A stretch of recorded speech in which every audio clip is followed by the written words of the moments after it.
Hey guys. Hey guys. Welcome to another episode of Hello World with your girl Joy from Be the Difference Clothing. How is everyone doing? I apologize for the delay, but I hope you guys are doing amazing. You're great. Thank you for joining me. Don't forget to like, subscribe, share, and turn on your notification bells if you can.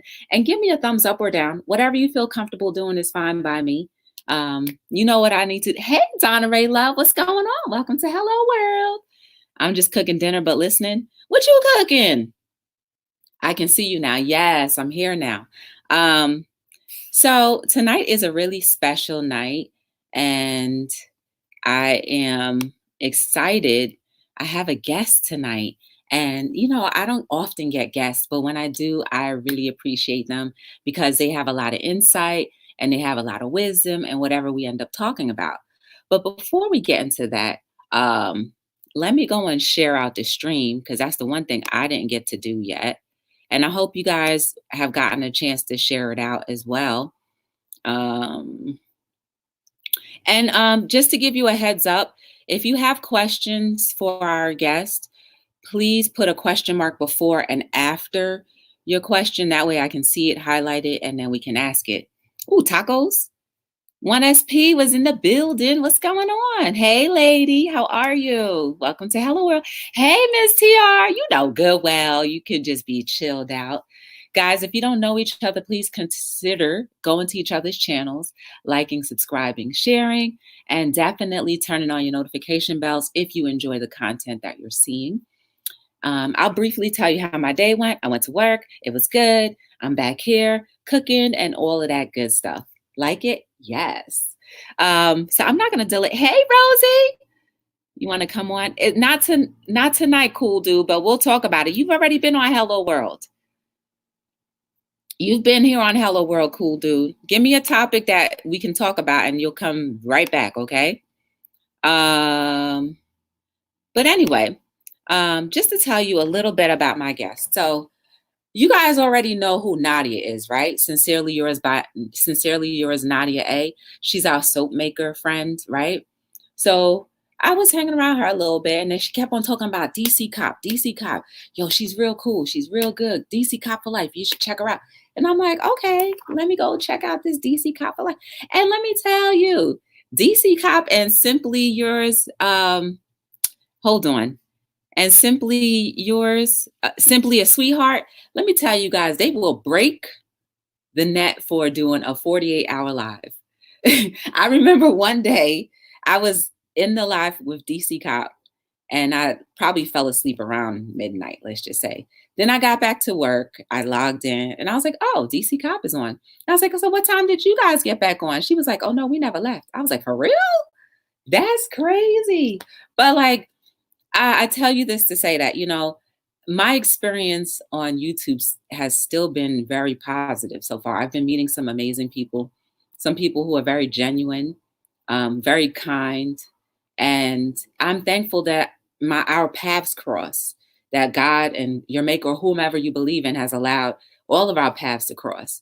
But what intrigued me about DC Cop is that she is a female and she is a cop, or was a cop. So I'm not going to delay it any longer. So without further ado, I want to introduce to you guys none other than DC Cop in the building. Hey, how are you? How was your day? It was good. It was good. Yeah.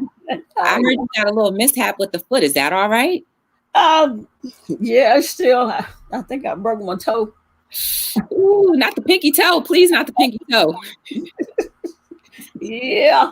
Oh, no. You got to get that checked out. Yeah, it's still swollen. Yeah, you got to get that checked out. Yeah. Hey, Naga, what's going on? If you have two chats open, can you mute one of them? That way we don't hear the feedback. No, I don't have anything open. Oh, okay, because I heard myself a little bit. Hey, Nadia. What about now? Perfect. Okay, yeah. So do you want to tell us a little bit about yourself, or you want me just to ask you the questions? You can ask me the question. Okay. So, first and foremost, what department were you in with law enforcement? Marshal's office. Okay. What is the marshal's office? Because I don't know what it is completely, and people in the chat may not know what it really is. The marshal office usually they also serve warrants, do internal affairs. Mm-hmm. What else did they do? They do traffic stops, but that's not the specialty. Specialty mainly is serving warrants. Okay. Did they range from anything to like little minor things or like big things? Well, basically whatever warrants that you have, but usually they go after the important, the big ones. You mean not no little traffic tickets, but they will if you get stopped by them and you have a traffic ticket that's going into warrant. Yeah, they will take you to jail. Oh wow! How long had you been in that department? In that department, about 6 years. Yeah. Okay, so you were professionally in other departments? Yeah, I've worked in. I've done. I transported prisoners from state to state, county to county. I did a patrol. You start out patrol. Where else have I done? That's all I can remember. But basically, most of it was.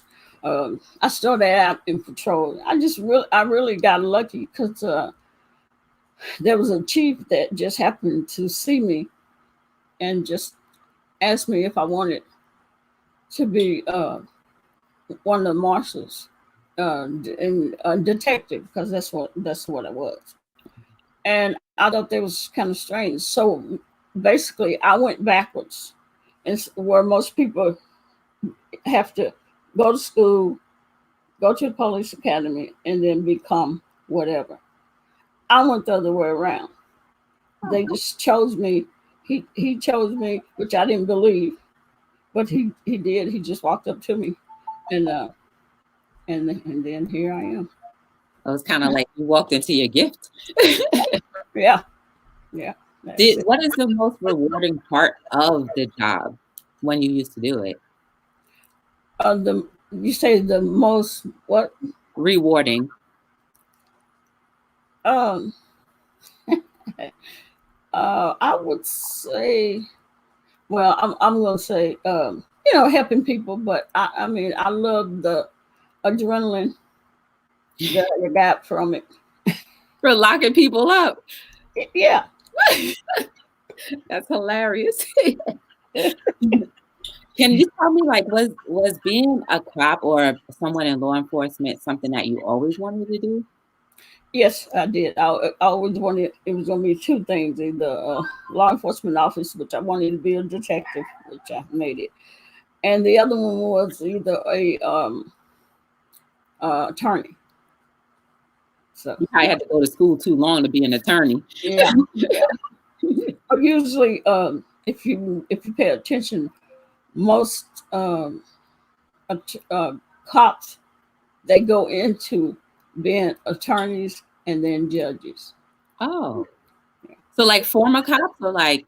Yeah, and even the ones that you see on TV or anything, they start off as a cop, they move to an attorney, they become an attorney, and then they become a judge. There's one judge on TV. I can't remember his name. Like Judge Mathis or somebody like that. Well, this was I think he was a white guy. He I can't even think his name, but that's what he did. He was a cop first, and then he became he was a cop first, then he became an attorney, and now he's a judge. He's on one of the TV shows. I can't think his name. Okay. So, did you ever feel like fearful of your position in any position that you were in law enforcement? No. No. Mm-mm. Okay. Did you already have children when you were in law enforcement? Yeah, yeah, I did. I have one daughter. Okay. Yeah, I did. And you weren't afraid, like, oh, I might not see my baby girl. Not really. Okay. I mean, you have to go into it like that because if that line of work is for you, it's for you. You have no fear. If you have fear, then it's not for you, and you can get somebody hurt. So for me, and I don't know if it was my ego or what, but I just felt. I mean, I worked out a lot, twice a day. I was in shape and had no fear. I know that's right. There, people are saying hi. Judge Axe. Hey, Oh, Judge Alex is a hottie. They're talking about all the judges. yeah, Judge Alex. Okay. Hey, Miss B Town. Hester, how are you? Hey, y'all. You Yeah. know, I think there's one other person that might be able to relate to you. One SP. He just told us last night he was in the military. Okay. He served for a while. Now, did you want to retire or were you forced into retirement? No, I was forced into retirement because of some medical. Uh, I have a back injury, and also from uh, like it, like in having being that I like to when I have to arrest big guys because most of the time that's what it was. Mhm. I had to fight a lot. Okay. And when you get hit in your head and thrown into doors and punched in the face and kicked in the face, then that takes a toll on your body. And it definitely takes a toll because it took one of me. And all the punches and all the stuff to the head, you get dementia. And so I didn't have a choice because I had some dementia from all of that. Yeah. So that's why I always tell younger rookies or people that want to become police officers, don't do as I did. I enjoyed fighting every day when I went to work. I hated missing work because I wanted to do that. I wanted to take somebody down. And it was exercise for me. But the bad part of that is when you fight, if you get, I've had many head concussions, um, and that put put a toll on your body. And Mhm. so, Did you like experience any prejudices being a woman and in law enforcement with your own colleagues? not at all, because they know they didn't have to worry about me. They didn't have to try to look out for me, because usually I'm gonna be up front when it's time to go in. Okay. Wow. You definitely said I was getting ready to fight. So if you had an argument the night before, you'd be like, "Oh, I'm definitely going to work today." Somebody going to get rocked. Yeah, good exercise, but it's bad for your health, but it's good for your body. Did you ever have to get hospitalized from your battle wounds? Yeah, I think I have had to be on workman's comp. I think it was like 3 or 4 times from injuries, Wow. uh, from fighting, trying to arrest somebody or take them down. So yeah, and I think two of them was I was out for almost a year. Each What? each one of them. Yeah, yeah. Now, were you thinking like, I wish I could get out right now and go and get them, rock their world again? Um, I mean, you talking about at the time or Yeah, at at the time. that I'm fighting? No, like when you on like workman's comp, just be like, dang, yo, I wish I could Oh, go back in. oh yeah, oh yeah, yeah. Because I've been out almost a year. I was like, man, I'm missing everything. That's all. That's all I could think Aw. about is what I was missing. Yeah, one SP said traumatic brain injuries are serious in the line of work. A lot of times we do not recognize that the conditions until it's too late. It's a blessing that you got out early. Yeah, yeah. But I wouldn't have done it myself if the doctor wouldn't have made me. Oh, I'm glad they did. Hey, Wanda. Yeah, I would have been still in there trying. Yeah. Hey, Miss Terrell, what's going on? We have DCop. She is a former Marshals. What do you call it? Marshals law or just Marshal? Uh, Actually, Marshall's office is just the department, the office, Marshall's office. But my title was detective. Oh, a detective. Well, Detective DCop. That's who we're talking to right now. If you have questions for her, please put a question mark before and after so that we can get those answered. Um, wow, I can't believe that you would have to fight like that. So, do you think that women fight more than men? Mm, it really depends because if you have a female that is scared to fight, then the male officers are going to have to do, try and protect them, keep them from being hurt or whatever. But with me, I was in the front. I didn't care what it was, and so they never had to worry about me. Oh, I mean, like the people that you were arresting. Did you find that the percentage of women versus the men who were more violent? Women, but I think I've only had to fight a couple, two or three women. But yeah, they scratch and bite and pull hair, but I didn't have any hair for them to pull because I got my hair cut off when I became a police officer Mhm. because I didn't want a handful of my hair pulled out of my scalp. But yeah, they worse than fighting a guy. Now, did you ever, a few years ago, there was that, hey, Shy Dove, what's going on? A few years ago, there was that, not angel dust, but remember the guy that was underneath the bridge eating off the man's face in Florida? I forget Mhm. what the name of that drug was. What it's not the K2.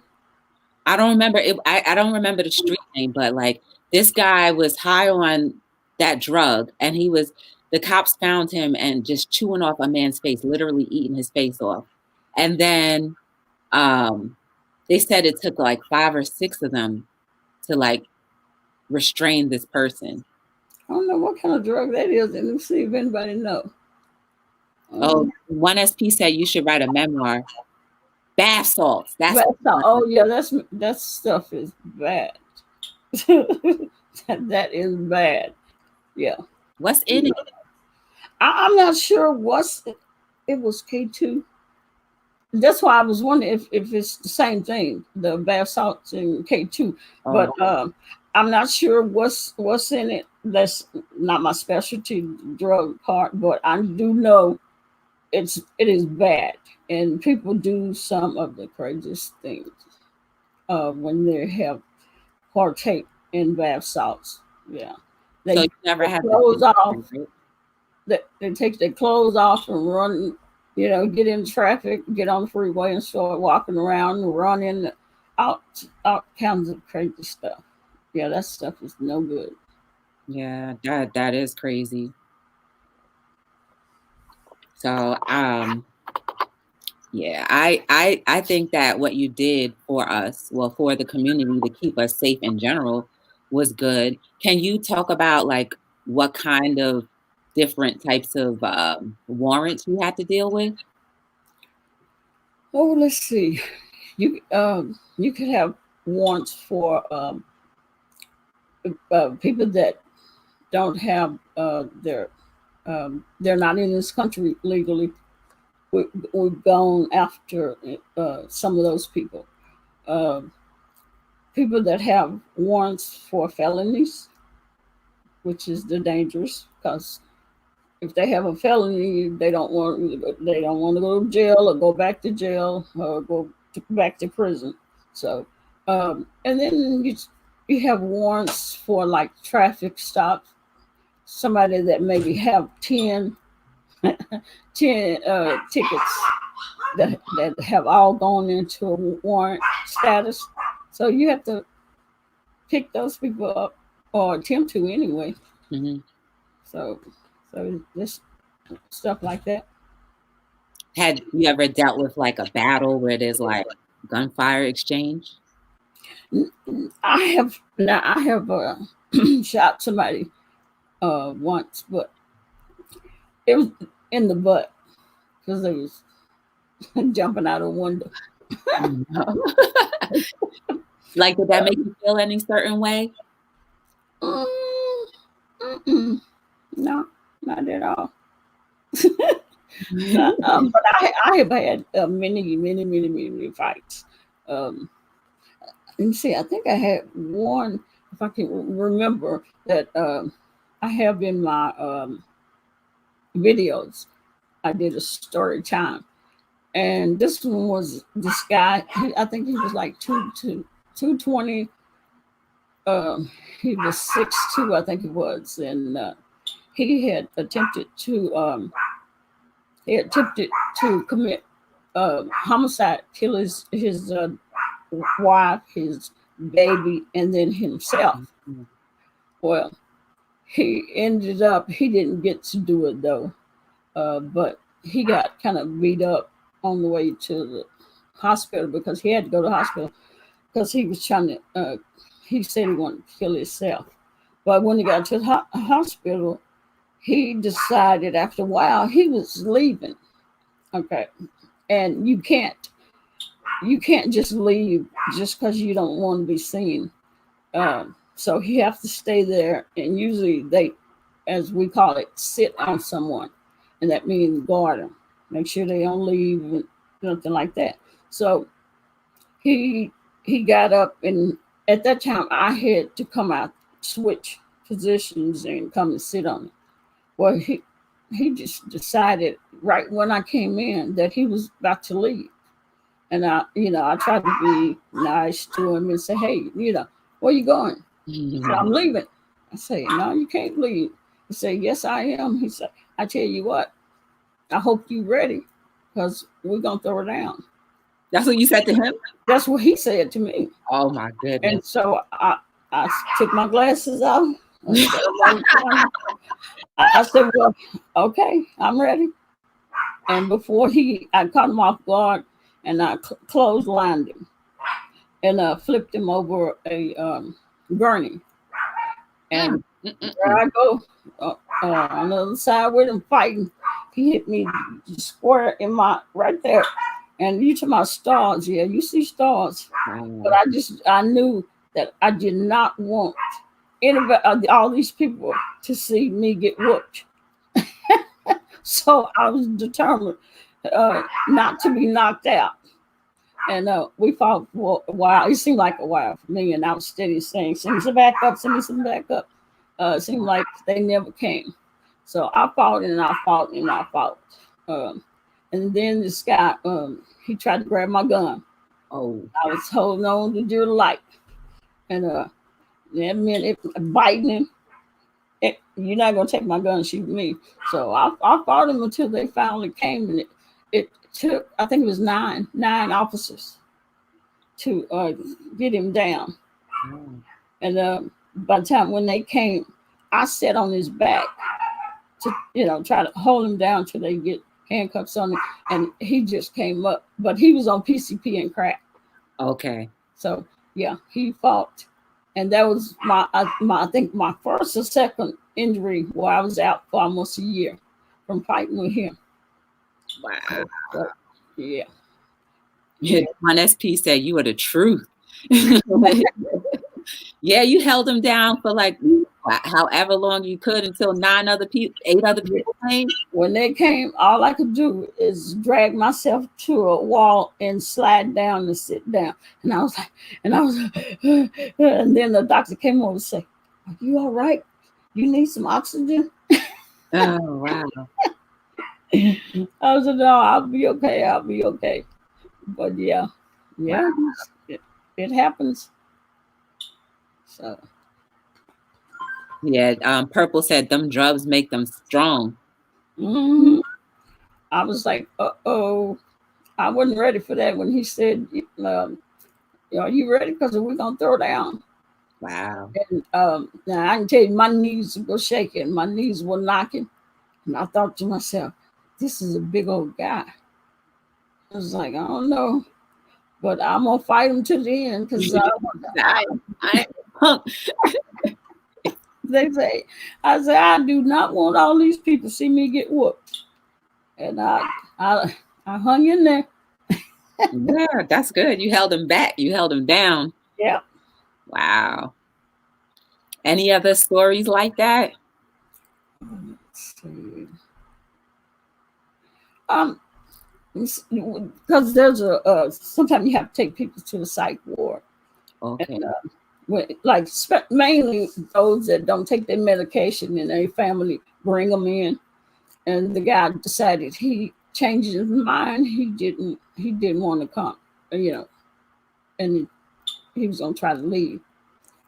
Now let me tell you, I'll change the story. This particular guy was a black guy, and he was at 7-Eleven, and for some reason he was going off, and he had went into the restroom. He grabbed the toilet and yanked it out the floor, Oh, just like that. Yeah, I think it took.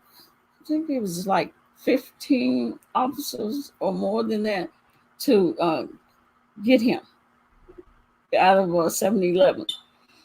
And he was a known psych patient. So they took him to the psych ward.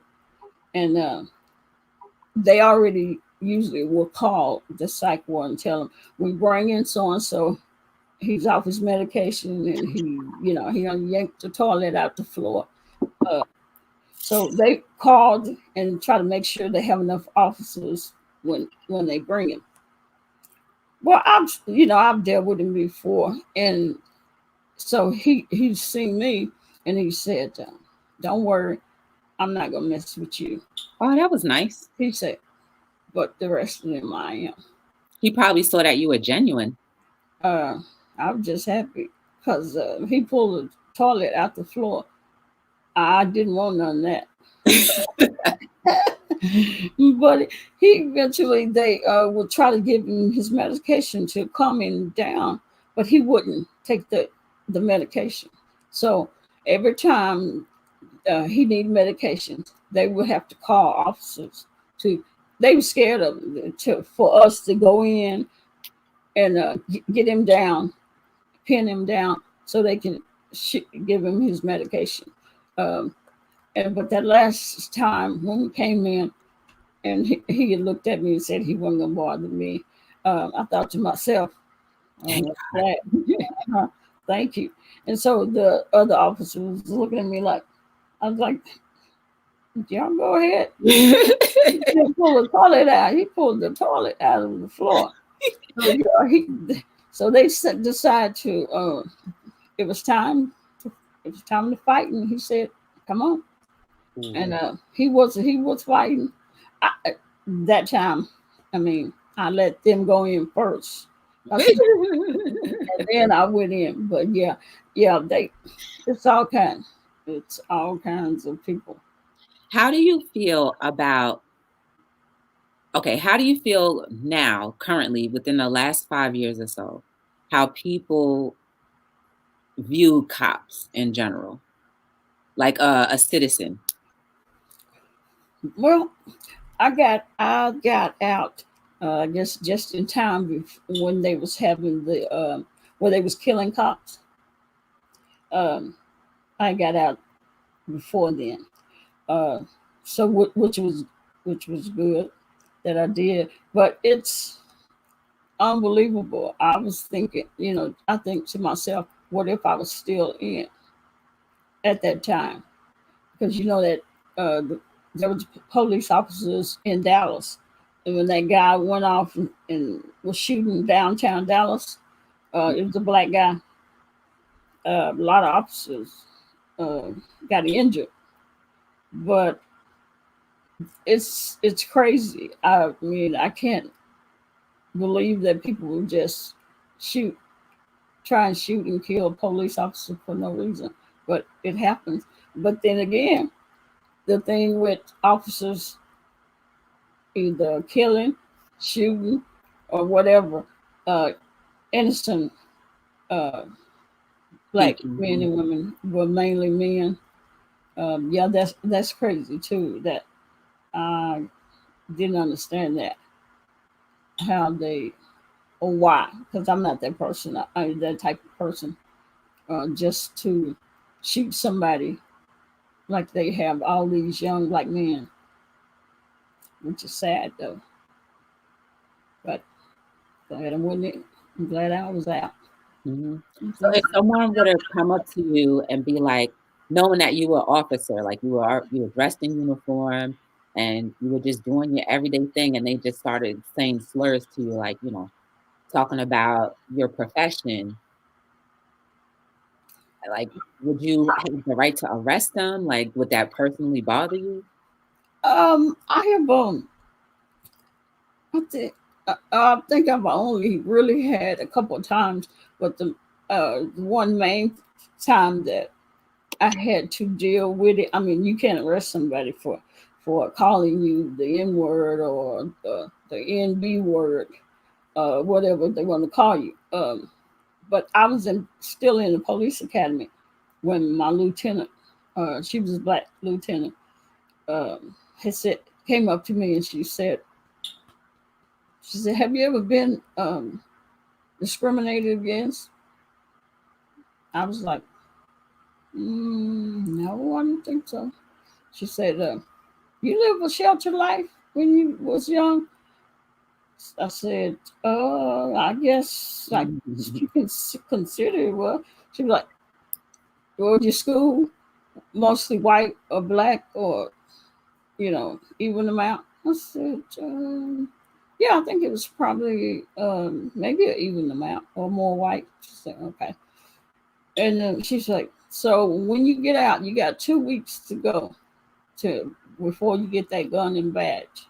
Mm. What are you going to do when a white guy call you NB?"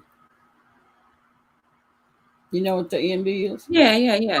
Okay, okay. And I was like, I don't know. She said, "Well, you better get to know because you're gonna be called one. You're gonna be called that and many other things." And I was sitting there going like, really? She said, "I've been called every name there is to be called." She said, "Why? Because one, I'm a female. Two, I have dark skin." She said, "And you may not get it as bad as I have had it because of you being light skinned and I'm dark skinned." Mhm. And so I started thinking, what would I do? What could I do? Um, she said, "Take it." I said, "Take it." She said, "There's nothing you can do. You can't arrest somebody for calling you a name. You can't beat up somebody because they called you a name." And I said, "Okay." As 2 weeks after I got out of the police academy, I had a call. It was a white guy. And as soon as I walked in and started trying to talk to him, he called me that NB over and over. And I was like, I didn't know what to do. I didn't know what I was going to do. And it was a lot of people around, a lot of people around. And so I'm going like, what am I going to do? So I just told him, I was about to say something to him, Mhm. but there was some black guys that was around. And so, they went after him. Oh, okay. Uh, Other cops are like pedestrians or like just pedestrians. Yeah. And I just told him, "Oh, that's okay. Don't worry about it. It's okay." So I tried to talk to him again, and he called me the same thing. Mm, I don't talk to you. So I called for backup, and I happened to get a white guy. Mhm. Soon as he walked in, and the white guy seen that it was a white cop, then he starts to want to talk to him. Oh, okay. Yeah, oh, I'm gonna talk to you. I don't talk to. And I said, I told the officer, nope, nope. You here to back me up, not to take over my call. And he got pissed off because he thought I was being, trying to embarrass him, but that wasn't it. So then I said, you need to get up and walk outside with us. He said, I'm not doing nothing. So I just told him, I said, let's get him. And we grabbed him, and on the way out, I taught him a little lesson. Yeah, you kick this little booty just a little bit. The body, right? Just body shots. Yeah, not in the head. Oh man. Hey, GW Pitbull and hey, Dinah was Zion. We're talking to DCop. Nadia, if you wouldn't mind putting her her YouTube link in again, please, if you're still here, or if anyone is a mod, if you wouldn't mind putting her YouTube link in there. So if you guys want to follow her and check out her channel and what she does, you can do that. Had you ever been afraid of, and I can only imagine like the worst of the worst things, like if somebody did bodily fluid on you, like were you ever afraid, like, or did you go right away to get checked out? I've never had anybody to throw body fluids on me, but I had the one of the fights that I had to fight with was a female, and I think it was like Saturday night, and then Sunday morning she must have went out and got into a fight. I don't know who he was with, but they had cut this wide open. It was just laid open. You can see the white part. So when she came in they brought her to the hospital. Even though you would think that she could leave when she wanted to if she didn't want to be seen, but because it was something so serious, there's what we call it was a wall, I think it is, or a wall. She wanted to leave, but then I had to put that there. It was to keep you from leaving. Oh, the chair? Until you seek medical attention. Okay. So I had to do the paperwork and then sit on her until she was taken care of. Well, she decided she wasn't going to be seen, and she had a IV hooked to her in a pole. So I go looking for her, and I seen it, and I thought, oh gosh. So I have this demeanor to how talks to most of the time with guys. I can get over to them or through them because of my mannerisms sometimes. So I was trying to talk to her. I was like, where you going? And she was like, I'm finna leave. I'm not staying here. And so I said, well, you're not going to be able to leave. You have to come back inside and let them treat you first. And she called me every name in the book. And I was like, now see, did I disrespect you? Now, she had previously, there was a lieutenant. She kicked him in his private area, and he was still bent over. Oh. And he was like, there she go. And I went that way. And so I'm trying to talk to her, and she spit at me. Oh, that's what I mean by bodily fluid. Oh Lord, did you lose your mind? Oh gosh. I grabbed her by her face. Don't you ever spit on me again? What's wrong with you? And I didn't, but at that time I didn't care. So I yanked out the IV out of her arm and threw it through the pole down. I was like, okay, you don't really care if you're gonna spit on me. So all of her teeth would have been gone. I wanted to knock some of them out. I just grabbed her and I was like, look, you're gonna have to go back. Okay, you got to be sewn up. I'm not going anywhere. She called me. Oh, she called me all kinds of names. It took me a little while to grab a hold to her because I really didn't. The blood was. I didn't want to. I didn't have any gloves right that minute. I have them on my belt, but I didn't get them first. And so then I called for some backup, some other officers. I think it was like 4 or 5 of us, and we was walking her to the back to the surgery department, and I had one of her arms or something. I don't know how she did it, and I wasn't paying attention or something. She reached down and she bit me. She bit this finger, my ring finger. I mean, and wouldn't let it go. And me, with my ego, didn't want to let nobody know that she was biting me. So I was like, let go, let go, let go. And she grabbed my other one and pulled my finger back. When she bit me, it was like I couldn't deal with it because I'm thinking, what does she have? She Right. have my skin. So we tried to get her back to the back, and she just didn't like me. So I just let her go and let the guys take her. But once she turned the corner, she seen this bottle of some kind of cleaner. She grabbed that bottle so fast, and she spun around and threw it at me, threw it at my head. And I didn't know what it was, but I knew something was coming. And I just dropped to the floor and hit my lieutenant. And he got pissed off at her, and he put a charge on her. But I was like, I mean, it could have been a bullet. She threw that bottle so fast and so hard.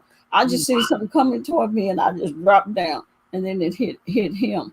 But yeah, she broke my finger, my little finger. She bit me and broke the skin. And so they supposed to take her blood, if something like that, to make sure she don't have HIV or all the other whatever you can get from it. And they forgot, and she left without them taking her blood to try to see if she had anything. So I had to take the HIV medicine for, I think it was like 6 months. 3 months, 6 months, I think it was, just to make sure, because they didn't take the blood. And yeah, I was pissed because they should have taken the blood, and I wouldn't have had to been taking that medicine. Did it bother like your home life? It just made me sick. Just made me sick at the stomach, and that's how I knew I probably didn't have anything, because it made me sick. And it got to the point that I was like, I'm not taking this anymore. I'm not taking this medicine. This medicine made me sick. And then I finally got the news she didn't have anything. So okay, good. Yeah. Now, were you ever pressured at all? I know you said no, but throughout the course of your rookie years or anything, to like be a dirty cop? Because I've seen the TV shows, and I know there's got to be some reality to it, but like, have you ever been pressured to the point where you had to leave a department, or just pressured where they just like jokingly was like, hey, No, the only thing that I came close to doing was having not do, but I was working with a white cop, and I was working with him, and I wasn't working. I was working by myself, but then he came to back me up, and he would start kicking this black guy. The guy was asleep on the floor or something, and he started kicking him. And I just got out of the police academy, and I was like, "What are you doing? What are you doing that for? Just shake him, or take your foot and kick his leg." But he didn't want to do it.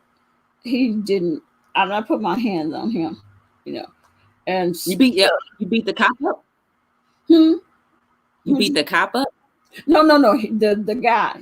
I told him to take his foot and just wake him up like that, but he didn't want to do that. He just started kicking him all over, and so I told him to stop. And he got pissed off at me.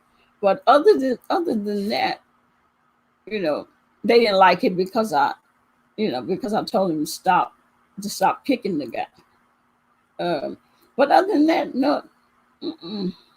I guess it was just probably because the type of person that I was, being strong-willed, and if I had to fight by myself, I would do that, until I get some back up. So I wasn't a weak one.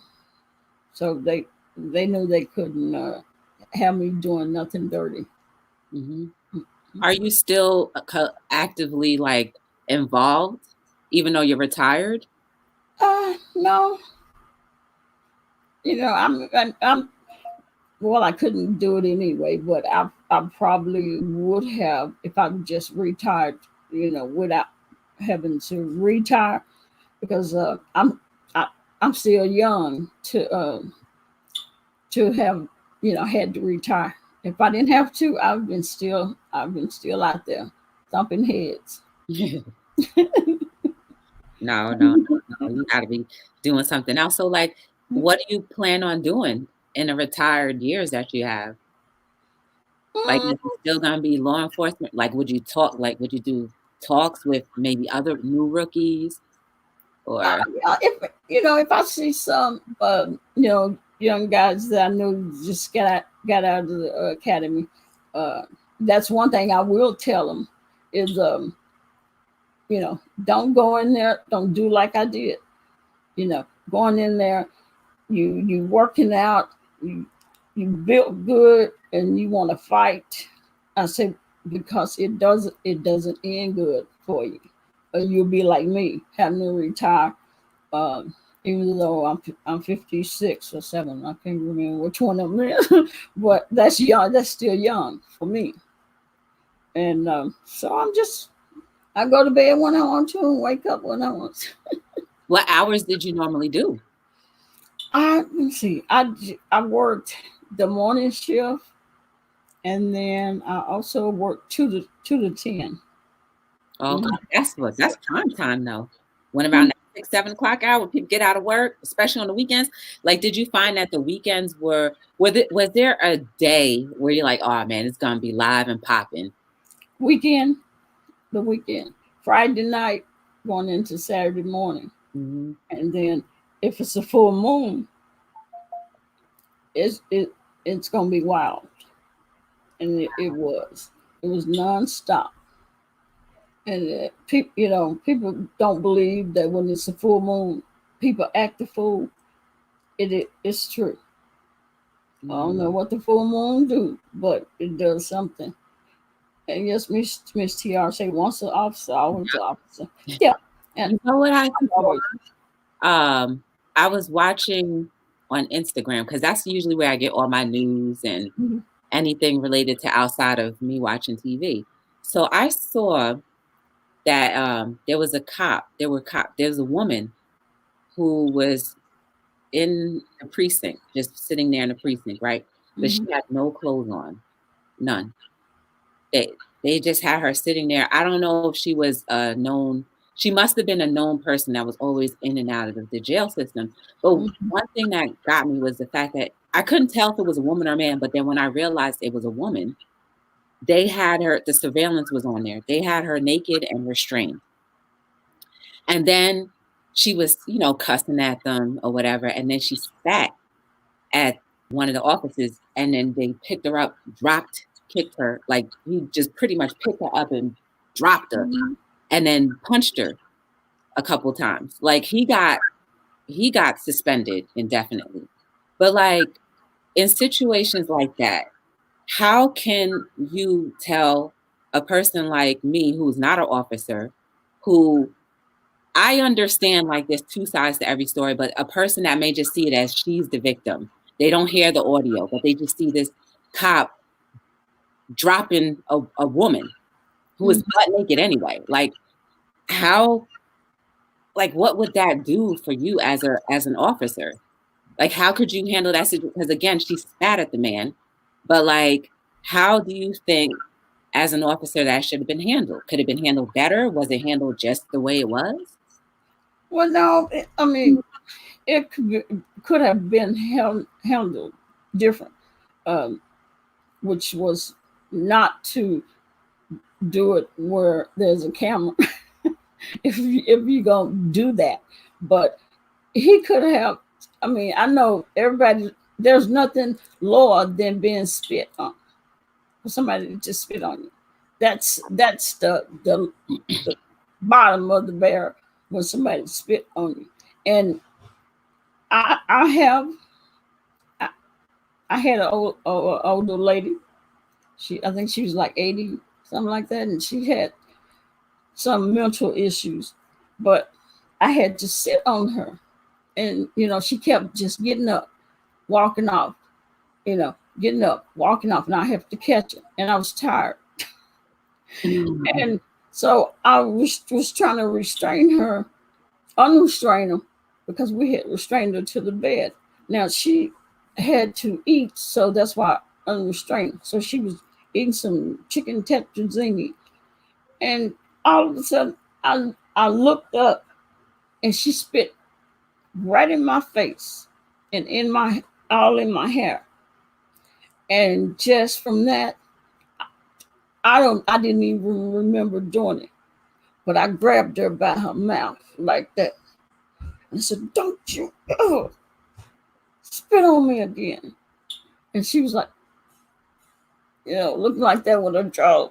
And then I just kind of caught myself and said, "Don't ever do that again." And so I had to wipe the stuff all out of my head and my face. And then later, after the next day, I get a letter saying that the lady had hepatitis C. Oh. Now I have to go to the doctor, and whatever it is they do to check and see if you have, I can't remember the name of the test you have to take.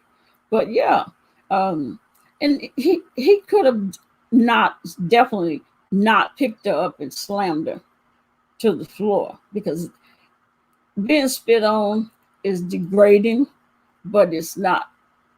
You can't let yourself lose it like that.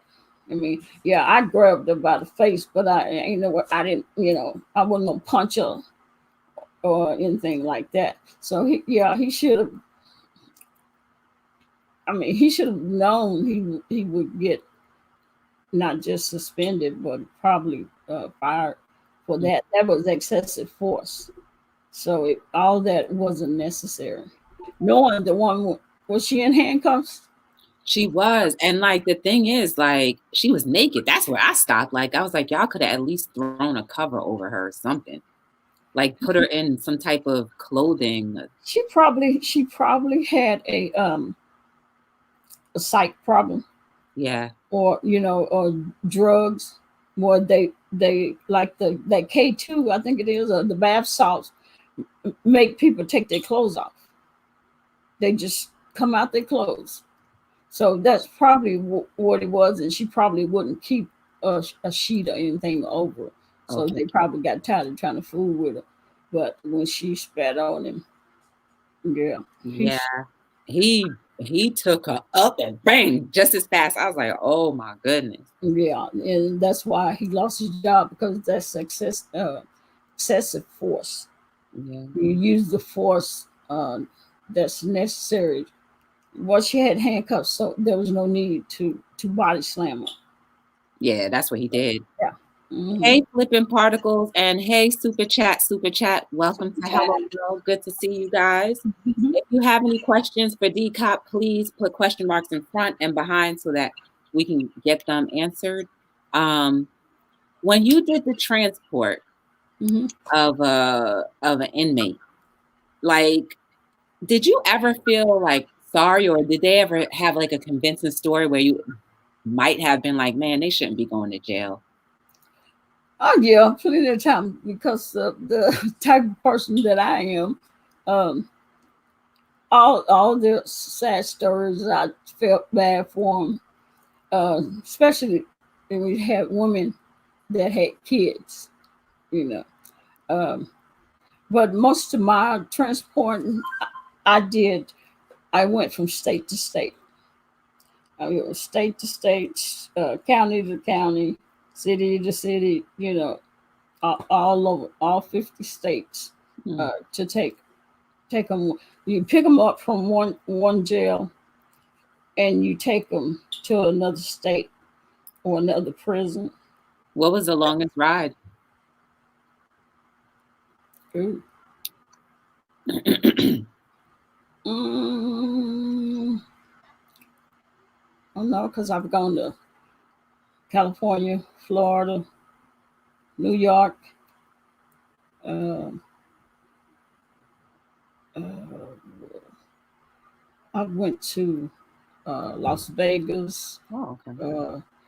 I've gone to all the states, taking people to jail or to prison when they have to be transferred from one jail to another or one prison to the next. Like if they serve their time and they need to go to another jail or prison and serve time, then I pick them up and take them. It's usually two of us, two agents, and we have done 18-hour drives, just wherever we had to go. Yeah. Like when you stopped to use the restroom, like did you have to take any precautions? Did they stay restrained until, or? Oh, they always had restraints on. We have to put the restraints on the legs, and then the chain around and hook them to this thing that's called a black box. Uh, I don't think they use them in just regular law enforcement, but when you transport, and the only thing they could do is if they nose it is bend down, or they can get somebody else to scratch their nose or rub their face or whatever. And however long we traveling, they have to sit just like that. Wow. Like, did they get to eat too? Is there a budget? Now that's a good question. Is there a budget for them to get some food while they're on the way, or is there food already provided from the jail? No, we stop at like McDonald's. Oh. We don't let them in now. Right. One of the agents go in and order the food, and then we bring it back, and we just hand the food through the back. There's a little slit in there. You just hand the food to them, and they eat. They eat then that way. Even handcuffed, they have to eat that way. No drinks, just food. Why no drinks? Well, it's too. I mean, being restrained, they can't really move their hands up or anything.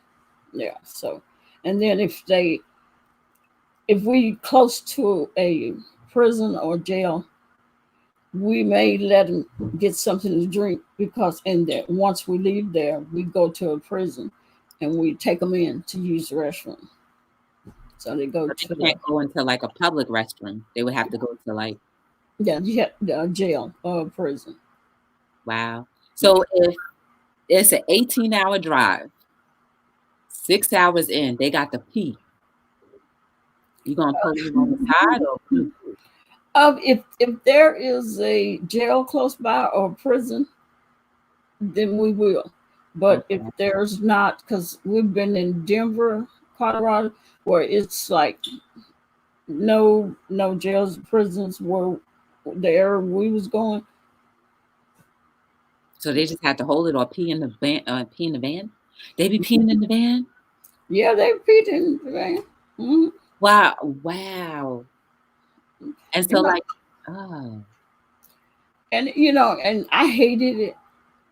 That they could not go to the restroom when they needed to, but it is what it is. Wow, that's another reason I'm like, nah, I don't want nothing to drink. And there's no window, no air conditioning, nothing. They just drive. And it's air conditioned. in the front for us, but there's air conditioning in the back. But when you have 15 guys in the back and 4 females in the middle section, because we separate them, they don't. Males and females can't be together. So you got 18 prisoners in that van. So they can't feel any air, because you got all those people back there. So I didn't know the transport could have both men and women. I thought it was all just one sex. No, we would have women, and you usually don't have that many women, so that's why it's space enough for 4, just 4 women, and then the rest, the back part is the guys, 15 guys back there. Have you ever encountered someone that may have had a shank in the transport? Because stuff be slipping by sometimes.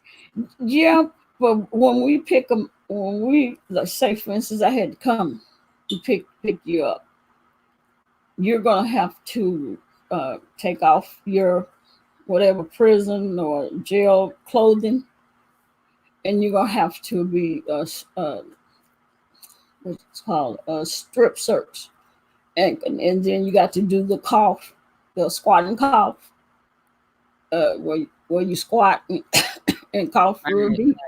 Yeah, to make sure you don't have drugs or any weapons. I don't know how you can have a weapon down there, but that's, yeah. So you get, and then I have to search you before you get in the van. And I make sure I search right. The women anyway, and I do the guys too, but the guys can't search the women. Why is that? I'm gonna ask, before you answer that question, Simply a Sweetheart wants to know if you know currently, what are the police preparing to do for the coronavirus? Probably nothing. Mm. Yeah, it's if it doesn't have anything to do with law enforcement, they don't really get involved with it. I don't know what she really means. I guess like preparing for the epidemic, maybe like if people are going to act out, if it gets unruly, like how are they going to protect themselves or protect the people that they're arresting? Are they just going to let them go? I don't know exactly what those questions are, but I'm just branching off. Well, they probably just, just like anybody else, they're not trained for epidemics. Their training is just in law enforcement. So that'll have to go to somebody else about what to be done if there's a outpour or of a coronavirus. They would know. Yeah. Simply said that Miss TR's daughter is preparing for it, and her daughter is in the police office. In the police force. She's well, I forgot what she's in sheriff department. I think she said she was in the sheriff's department. It might be on SWAT. Yeah. Now, I don't know what state they're in. Right, this help. She's in New Jersey. Oh, New Jersey. Oh, I don't know. It varies from state to state. Yeah. The world. Huh? No, I was just saying hey to the world. Oh, he got his eye. Yeah, it's different, and plus, she worked for the county. County is different than state police, different from city police. So there's a difference, even though most people don't know. They just know when they see you, they just call you police, whether you're a deputy or a city police or state police or a state trooper. Most people don't know. They just police to them. Mm-hmm. So there is a difference. And that probably would be another department, not like city police, not like me, not a detective, that will have anything to do with the coronavirus. But her daughter is county. then she may. That's probably why they are preparing, because she's counting. Purple said, "Cause the cops out here chilling." I don't think so. Purple, like what DC just said. Like, I don't think anybody is prepared for a pandemic. Like, you know, and like, I don't know if you were still an officer, knowing that the coronavirus is the coronavirus, would you still go to work? Well, I wouldn't want to. They're just like I'm supposed to have a doctor's appointment, but I'm not gonna go. But yeah, I wouldn't have a choice. I wouldn't want to, because I've had many people that I've arrested, and they sitting in the back going doing all that. I don't think I would want that, but you have to. That's why they say where most people are running from disaster, we run to the fire department and police. Now, I have 2 more questions, and then I'm gonna let you go. The first question was to finish off what I was asking. How come women can check men and men can't check women? Like, isn't that a double standard, don't you think? When you really think about it, it is strange. But because of if you may have a woman that say, I'm going to set him up, I'm going to lie and say that he touched me in a way he didn't he wasn't patting me down, he was rubbing on my butt or something, like, or he stuck his finger, something like that. They could lie on the males, and then they will be, they have to go through a lot because of that female lying on. With men, a man can search him, and a woman can search a man too, and they're not gonna say nothing because they're already in a prideful position. Like, yo, you got people all touching on you anyway. Yeah, and they don't see it as a woman rubbing on a guy subject. They don't take it like that. But because I've had some women that was said about me, don't touch me, and I'll just say, shut up. Like, you ain't nothing to touch. I got mine at home. Bunk that. Yeah, and I would say, just shut up. Do you think I really want to be touching you?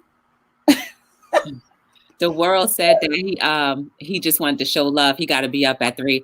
Thank you, The World, for stopping by. Yeah. All right, The World, have a good one. Yes, your whole entourage is out. Y'all crew, not entourage. Yeah. Your crew is out tonight. Yeah. Came out to the Yeah.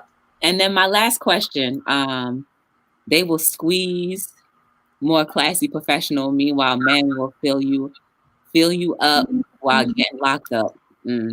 Yeah, that's crazy.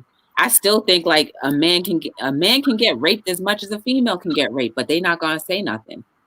Well, they don't look at it as that a female would be filling up on a guy suspect.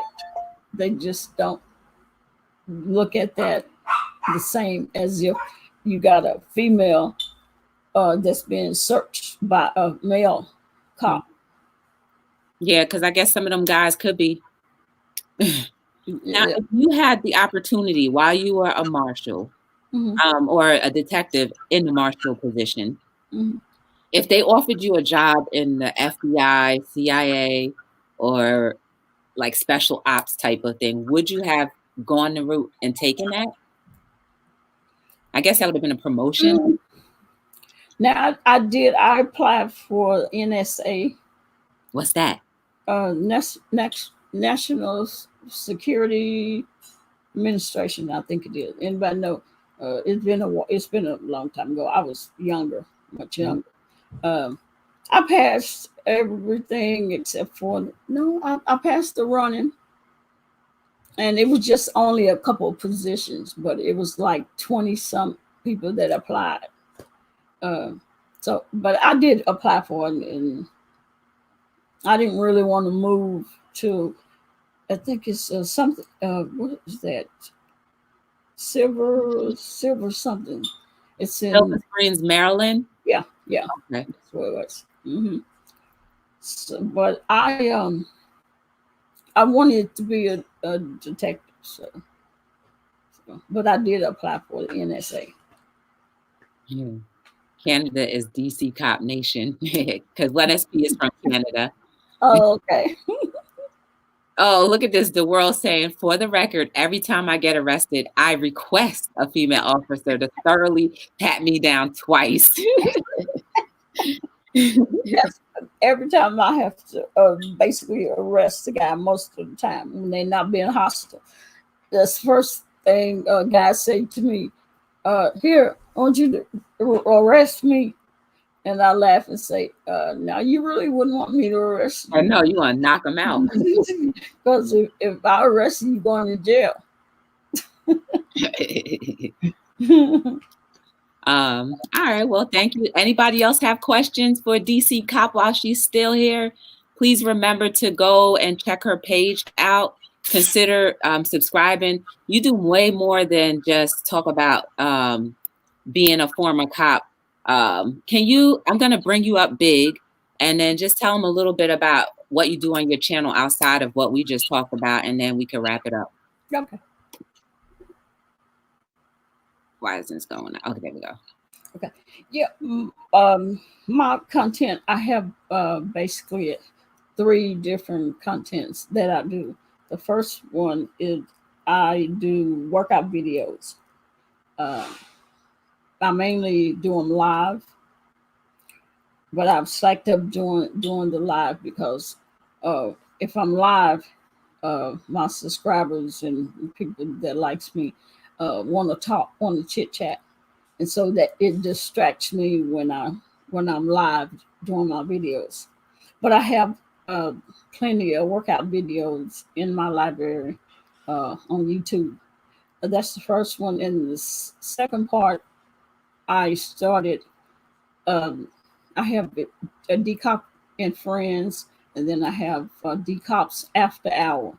And what I do, I have a chat, and we all, whoever come to the chat, and we just talk about anything. And we don't have a subject. There's no topic, anything. You come in, you just talk about whatever you want to talk about, and I do live, uh, long lives, 5, 6 hours, 8 hours. I think the most I did was the other day was a 12 hour. But we just have fun. We talk about whatever we want to talk about. We'll talk about some drama. We'll talk about other things. And then my last content that I do, I have 2 books that's called Torch, and the other one is Still Burning Brightly.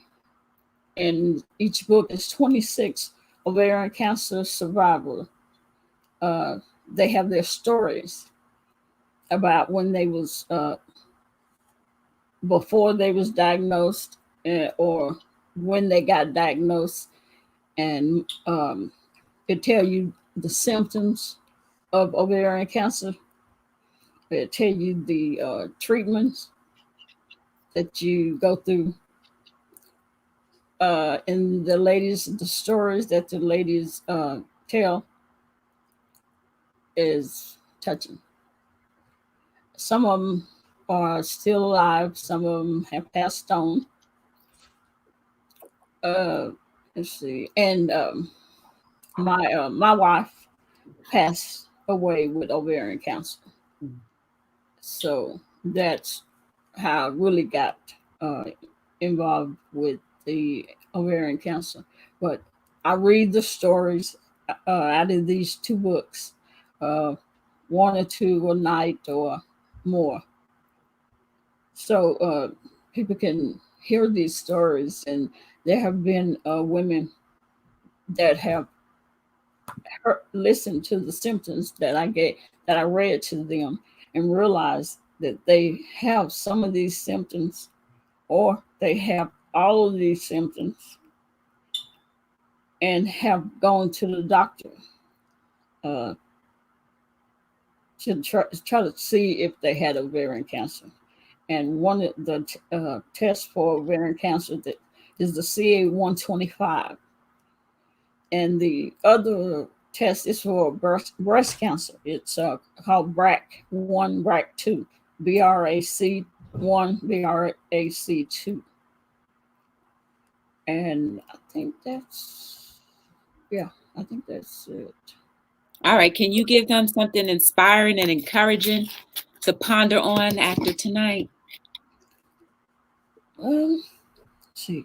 Well, for anybody that's young enough or old enough to become a police officer, and that's what you want to do, would I say not to do it because of how the times is?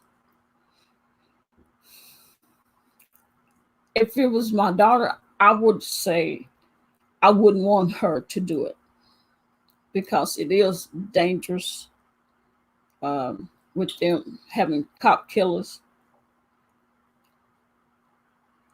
But if that's what you want to do, if it's just your passion, because it was my passion, that's why I was not afraid. That's why I didn't think about what if. If that's your love, that's your love. Go for it, and be good at it. Because I can say I was damn good. I was damn good. And if I could have stayed in longer, I'd been on top of the world. Thank you, the world. He said, I flew from Las Vegas to New York last week, and I was listening when I boarded. DCop was still doing a live when I landed 5 hours later. I could listen to DCop all day. You know it. Yo, that's what I told you. I woke up, I went to work, 8 o'clock in the morning at work. I'm like, when did you guys go on? Oh, we never left. I'm like, what? I said, no, I gotta go.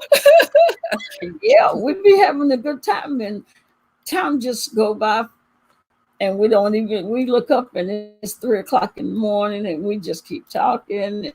We have new people that come in, because they're like, whose chat is up at this time? And they come in, and then next thing you know, they come back.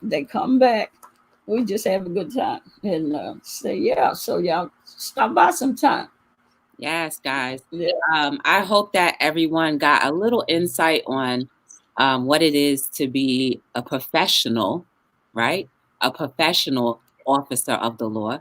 Because never once did you bring up any incidents where, like, outside of your actual client, which was, the person that you had to arrest, where, there was like conflict, no office conflict. And I think that's I don't know if the story would be the same for many, who are our former officers.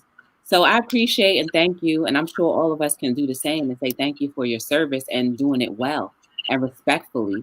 Because I think when we, as people who are just looking on the outside in, just as pedestrians or whatever, it gets a little more soothing knowing that, there are officers out there, a lot more officers than not, who actually want to treat people with respect and dignity. And just because they have a badge, it's just a job. You can separate the job and home life. So I appreciate you. I thank you for coming on Hello World. You are actually my first officer that I've had on Hello World. I appreciate you coming through. Thank you, Nadia, for talking deep up. Because I meant thing I want, Nadia says something. Get tested regularly. It saves lives. Ovarian cancer. I know most of the women probably have heard and thought that when you take your pap smear. Nope, it's not the same. Nope. It does not. It will not tell you if you have ovarian cancer. You got to ask for that. I ran into someone who actually has ovarian cancer a couple years ago, and it's called the Teal Tender Hearts. So their ovarian cancer awareness, and I never knew there was ovarian cancer. Like, I'm pretty sure I knew there were forms of cancer, but that came more to light. And when she told me that, she's the first person that taught me that it's not a regular pap smear test. You have to request it. Yeah. And she found out that she had it, and she has her daughter get it tested regularly as well. So, yeah. And you have to sometimes force your doctor, not your PCP doctor, but your OB/GYN. You have to go to them, and you have to force them to give you that test, because pap smear is not going to do it. It's not going to do it. You already know how I don't know if you know, but before I leave any live, I always have everyone say hello world with me. So when I'm done, you got to say it with me, and I'm like, hello. Okay. So, guys, I thank you for giving us a little bit of your time. I hope that you were enlightened, inspired, and touched by DCop's life story, or a portion of it. If you want to get to know more about DCop, go to her channel.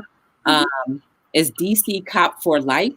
And but everybody always say DCop. It's DCop. Oh, you're right. It's DCop for Life. I don't know why I add that, because when I say DCop, I'm like, oh, she's from Washington. She's from DC. I'm like, no, you're right. It's DCop for Life. It's DCop for Life, guys. DCop for Life. Go to her channel. Check out her content. If you like what you see, turn the red bell gray. Visit her from time to time. If you need encouragement and you're up at any time of the hour, at night, early morning, I'm pretty sure DCop will be on. Yep, we will be there. Yes. So my name is Joy. If you ever wanted to get to know anything more about Be the Difference clothing or anything below, hold on one second. You can actually click on the link or go to the website, BeTheDifferenceLLC.com. And let me see. Hey, Sai, how are you? There's the website right there. You can go there to the website. Ooh, you can go to the website right there. That's the website. I hope you were encouraged. And my name is Joy from Be the Difference Clothing, and this is. Thank you for having me. You supposed to say DCop for Life. It's okay. You call me that all the time. And we are signing out on another episode of, say it with me, Hello. See y'all later. Thank you. All right.